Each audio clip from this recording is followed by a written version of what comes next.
tous et bienvenue dans cette nouvelle vidéo. Aujourd'hui on cuisine, donc je vais vous montrer la réalisation de ces petits gâteaux tout choco tirés d'une recette que j'ai trouvée sur le web. Donc on y va. Pour réaliser cette recette, vous aurez besoin de 70 g de beurre, 140 g de cassonade, 150 g de chocolat pâtissier ou à dessert, 170 g de farine, 30 g de cacao amer, une demi-cuillère à café de bicarbonate ou de levure chimique, un œuf.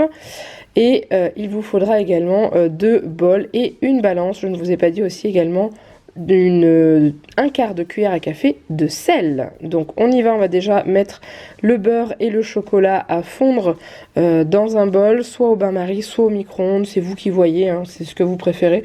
Moi en général je fais ça au micro-ondes.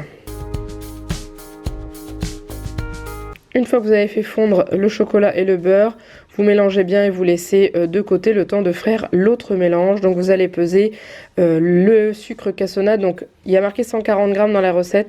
La personne a dit qu'à 90 g ça suffisait. Donc maintenant je fais avec 90 g et il n'y a pas de souci. C'est très très bon, pas plus, ça ira très bien. La farine, le cacao amer.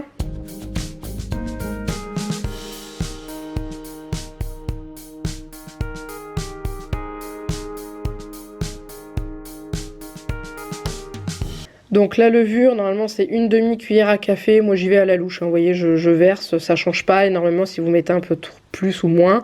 Et le quart de cuillère à café. Ensuite on mélange. Donc au début je mélange avec une cuillère et puis finalement je vais changer avec une fourchette pour pouvoir écraser les petits morceaux enfin pas les morceaux mais les agglomérats de poudre de cacao amer. Ensuite vous ajoutez l'œuf entier et le chocolat, enfin le mélange chocolat-beurre fondu dedans.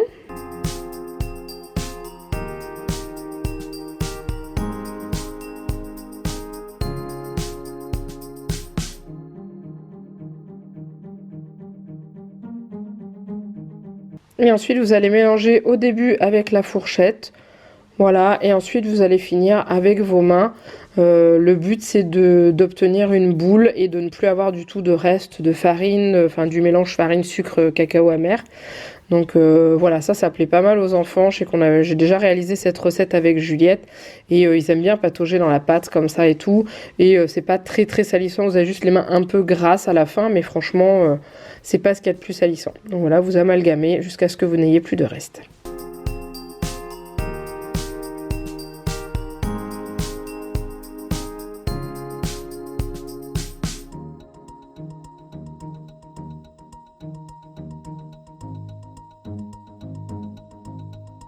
Voilà, une fois que vous avez fait votre boule de pâte, vous préparez une plaque de four avec un tapis de silicone ou le papier sulfurisé.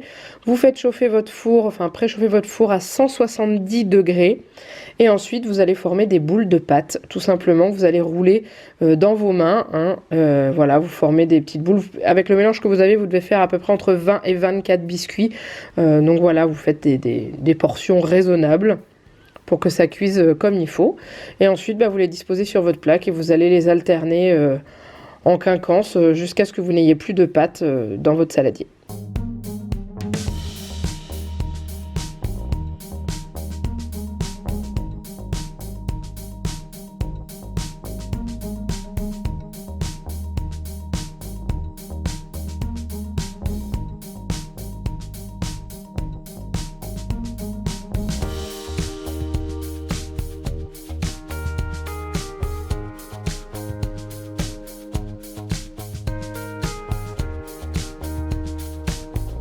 Et voilà, ensuite vous enfournez tout ça dans le four préchauffé, donc à 170 degrés, pendant 10 minutes, pas plus.